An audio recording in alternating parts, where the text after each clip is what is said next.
Stage number 14 is done, and against most odds, turned into a sprint finish in spite of a Category 1 topping out just 9 miles before the finish. Hey everybody, thanks for joining us on Beyond the Podium. Christian Vande, Kaden Groves, pretty massive stage wins. When you consider everything he's gone through throughout the 2 weeks of this Vuelta, impressive to see him able to win today's stage. I'm very impressed with Kaden Groves today. Yeah, first and foremost, I'm glad you brought that up, that he's even here in this race still.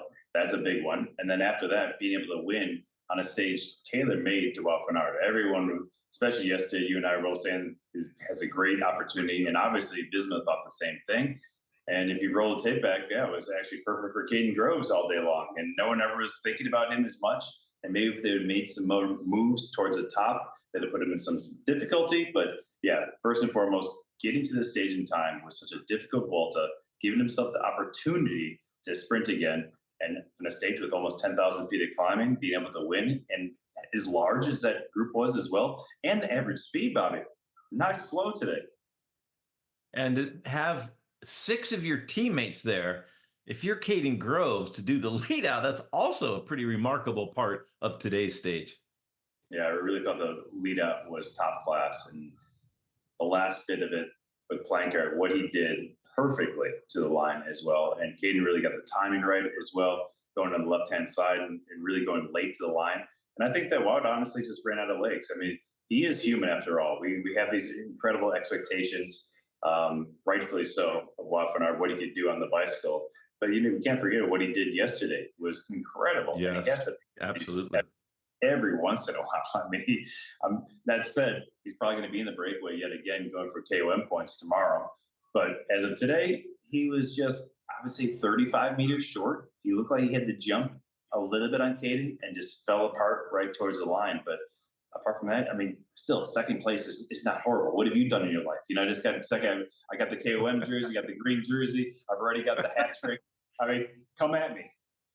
Yeah, it makes everybody feel not look lazy, but incredible Vuelta for Wout van Aert. And yesterday, by the way, 5th massive mountain stage in the break all day, was minutes ahead of the GC contenders, including Primoz Roglic, who had some of the best numbers we've ever seen on a long climb.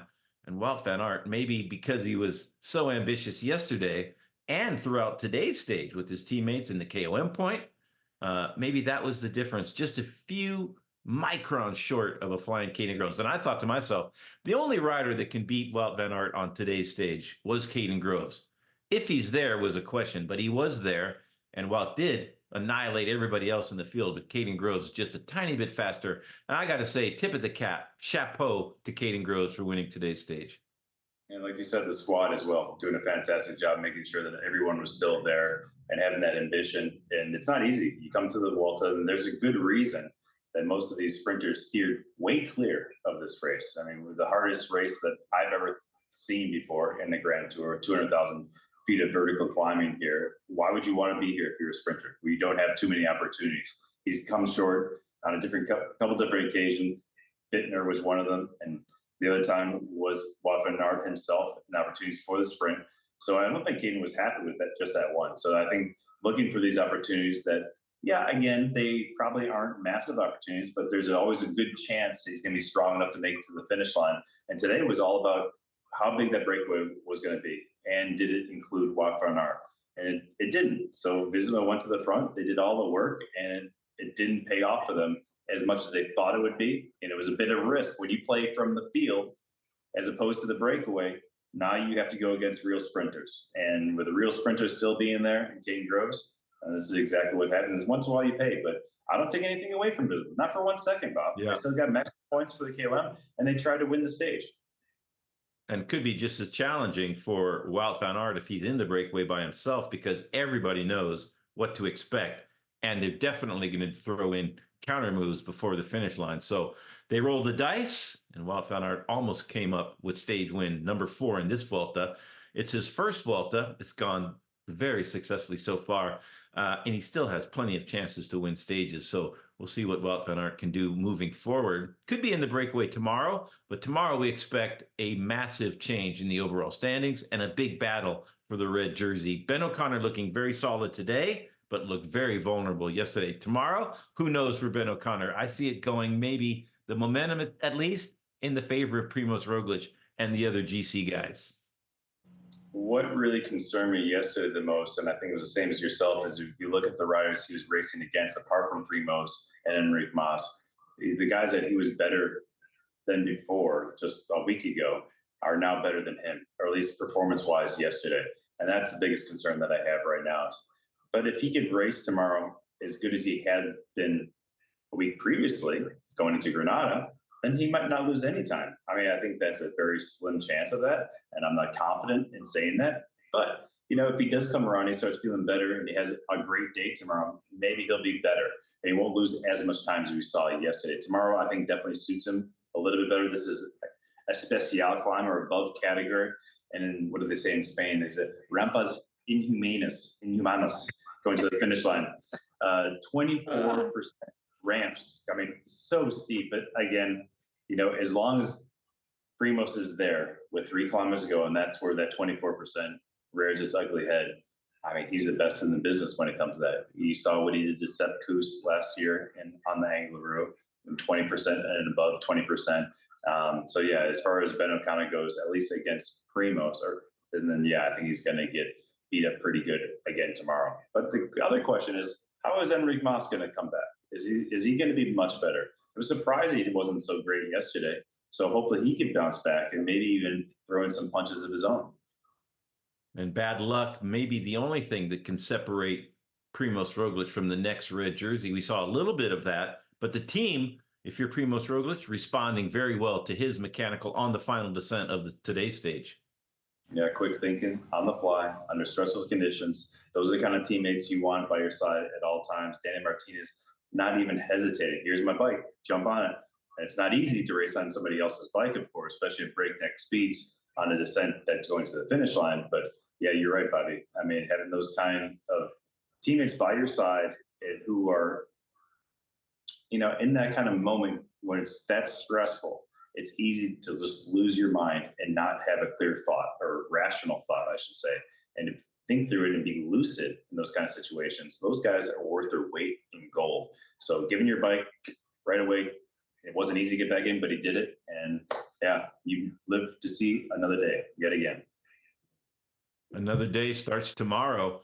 2 Category 1 climbs before we get to the final climb of the day.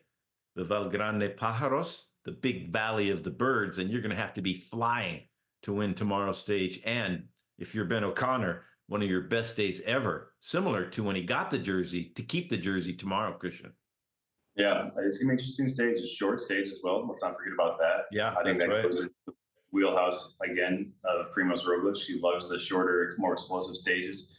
But with it climbing 12,500 feet of climbing, if you put today's stage versus tomorrow's stage in context, today had 9,500 feet and it was 124 miles. Tomorrow is almost 40 miles shorter and has 3,000 more feet of climbing. So that just shows you how hard it is. But more importantly, that finishing climb is just so hard. I expect to see a breakaway. It's going to be interesting to see what teammates of Primož Roglič, what teammates of Enric Mas, maybe even Carapaz, for example, in EF, if they decide to put some guys, some satellite riders up ahead, up the road. And there's also going to be a ton of guys just trying to go for the stage win. We've seen it so many times in the past. If there's no one who's dangerous up there, they'll let them get 10, 15 minutes. They don't care. There's plenty of people, really good riders, like Mark Slayer is a great example, who's over 30 minutes behind. So whatever, we don't care about you guys.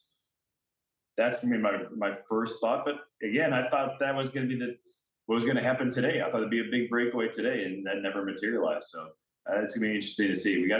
Tomorrow we got coverage from front to back. So we'll see from before the neutral. So we'll see all the attacks happening. I'm sure there's going to be plenty of them. And that starts at 7:30 a.m. Eastern time tomorrow, bright and early for a big day and a beyond category climb. Are you familiar with the last climb of the day, Christian? Yeah, I mean, the last category climb. Into the heavens, Bobby. Into the heavens. Bring your rappelling gear, your crampons. Try to get your butt to the top of that. Good luck. Well, good luck to everybody in the Vuelta. Let's hope that the peloton all get to the final climb and the finish line safely. Christian Vande Velde, as always, thanks a million, and I will see you bright and early. Durango time, even earlier than your 7:30 a.m. Eastern tomorrow. Thanks a lot, Christian.